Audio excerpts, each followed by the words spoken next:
우리나라 성인 한 사람이 1년에 마시는 커피는 353잔, 전 세계 평균의 2.7배에 달할 정도로 커피를 즐겨 마시는데요. 혹시 커피 좋아하세요? 요즘 국제 원두 가격이 많이 올랐다고 하죠? 70% 이상? 이제 커피 한 잔을 마음 놓고 못 사 마시는 거 아닌가 걱정도 되는데요. 오늘은 이 얘기를 한번 털어보겠습니다. 커피 왜 이렇게 전 세계에서 많이 마시게 된 걸까요?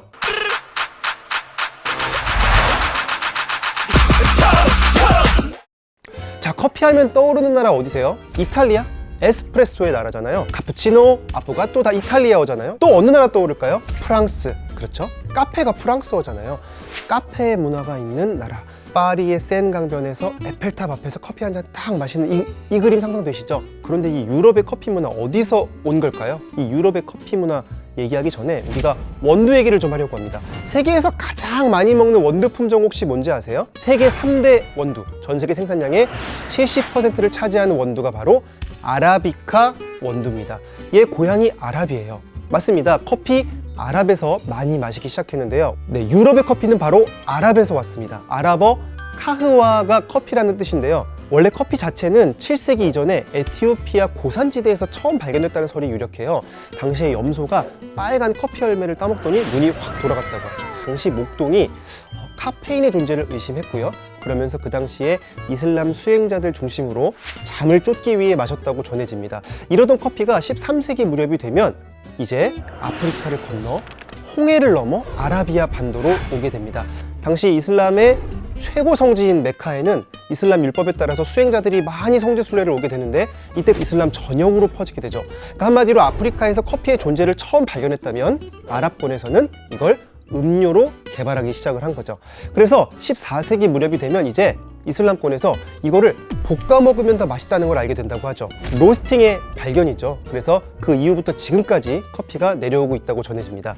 자, 커피가 유럽에 전해진 거는 11세기에서 13세기 사이에 십자군 전쟁을 통해 간간히 갔다고 하는데요. 본격적으로 전해진 건 15세기에서 16세기 오스만 제국을 통해서 유럽에 전해졌다는 설이 유력합니다. 당시 15세기에 세계 최초의 카페가 지금의 터키 이스탄불, 당시에는 오스만 제국의 수도였던 곳에 생기게 되고요. 유럽의 최초의 카페는 이탈리아 베네치아에 1600년대 들어 생기게 됩니다. 그리고 1683년 오스만 제국이 오스트리아를 침공해요. 이 당시에 오스트리아에 커피가 전해졌다고 하고요. 당시 오스트리아 사람들이 이 커피를 받아서 그냥 먹지 않고 너무 쓰니까 거기다 우유도 타고 달달하게 먹기 시작한 게 독일어 빈을 영어로 바꾸면 비엔나, 그래서 비엔나 커피의 시작이라고 합니다. 당시 유럽 사람들은 커피를 뭐라고 불렀는지 아세요?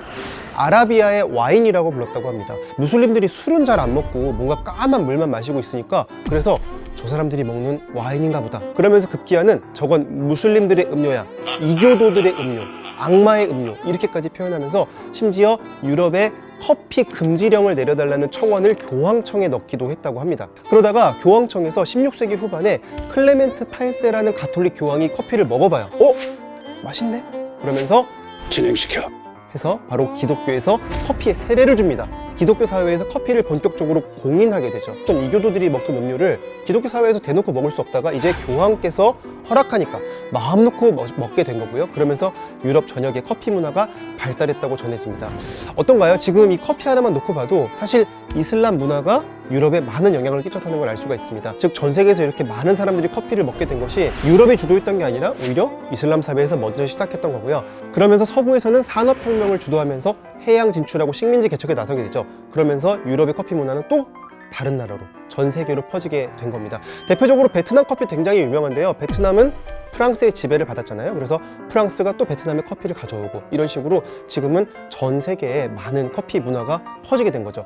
근데 역설적으로 그렇게 퍼졌던 베트남 커피, 지금 베트남이 코로나 때문에 락다운 되면서 생산량을 많이 줄이니까 지금 커피값은 오르고 있는 거고요. 지금은 이렇게 커피 생산이 뭐 남미, 베트남, 아프리카 전 세계의 주요 산지에서 많이 나는 것들을 전 세계인들이 소비를 하게 된 거죠.